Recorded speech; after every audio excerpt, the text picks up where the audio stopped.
Hi friends, welcome back to my channel. In today's video, I'm going to show you how to change the lock screen clock style on the Samsung Galaxy S22. If you're new here, don't forget to subscribe and give this video a thumbs up. Now, let's dive in. Step 1. First, unlock your phone and open the Settings application. This is where you can find various customization options for your device, including display settings, security settings, and accessibility features. Step 2. Now, locate the search icon in the top right corner and tap on it. The search feature makes it much easier to find specific options without having to scroll through multiple menus manually. Step 3. In the search bar, type lock screen and AOD. Wait for the search results to appear. This option helps you adjust lock screen and display settings. Step 4. After performing the search, find lock screen and AOD and tap on it, then select the Edit Lock Screen option.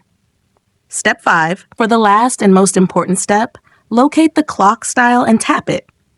Choose your preferred clock design from the available options. Once you've made your selection, tap Done to apply the changes. Your lock screen clock style will be updated instantly. If you found this tutorial helpful, don't forget to give it a thumbs up and subscribe to my channel for more great tips.